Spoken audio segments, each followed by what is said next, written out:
Hello world, it's about 20 to 10 in the evening, believe it or not, on Sunday the 20th of April 2014. And I'm looking at the Grand Cross. Inevitably I'm looking at the Grand Cross. I'll be so glad when it's over. And believe me, we are truly in the eye of the needle now. Get this, at the moment Uranus is at 13 degrees 31. Jupiter is at 13 degrees 33 and Pluto is at 13 degrees 34. You don't get tighter than that. Mars is still retrograding. It's at 14 degrees 28, less than 1 degree away from exactitude with the Grand Cross, and that exactitude will be around over the coming 2 to 3 days. Just to add to the mix, as the precision of the Jupiter-Uranus T-square is at its most exact of all as we speak, so the moon in the sky now is at 11 degrees of Capricorn, coming up to conjunct Pluto. These are immense times where we are right now. The last 24 hours, now the next 24, 48, possibly 72 hours. This is the Grand Cross at its peak. We're in the eye of the needle, as I've said, and some of the manifestations here could be extreme.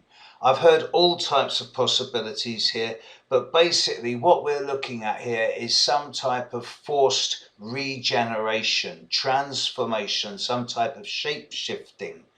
The old orders are coming to a close. Whether those orders are political, economic, religious, national, or in terms of individual relationships with ourselves, with opinions, ideas, theologies, philosophies.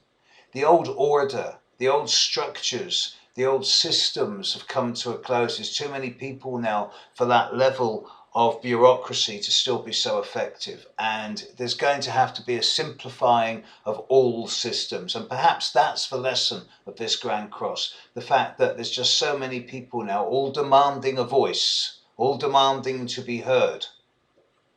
That's not going to go away, so systems will have to be simplified so that everyone feels more valid.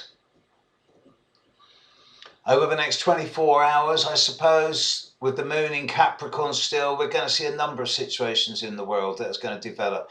It's a quiet time in the Christian world, conveniently perhaps, although only a quarter of the world are Christian. I'll be interested to see what's happening in the Hong Kong and Japanese markets tomorrow.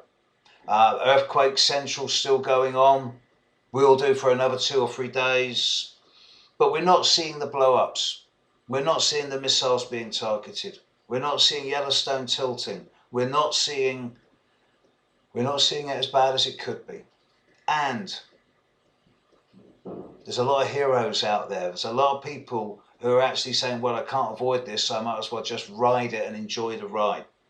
And a lot of people are recording some really good new experiences. There's certainly a lot of events, developments, new companies, new ideas, new options, new relationships, new everything that's going to take off in the coming few years, that's going to have its roots in April 2014. It's one of the most scariest times in human history from an astrological perspective, and that sounds easy to say, but I'm not exaggerating on that one. I've never seen anything like this. Hopefully I'll never see anything like this again. And in a week or so, I'm going to be so glad to getting back to what I see as relative normal. But in the meantime, if you're getting hit in this last 2 or 3 days, if you're finding over this last week that there's a degree of more intensity, of burnout, of sparkiness, of freneticism, of immediacy and urgency, and just angst where you just want to do something but you don't know what it is, ride it. Ride it. It's about 3, 4 more days to go. Hang in there, folks. Catch you tomorrow. Sweet dreams. Good night.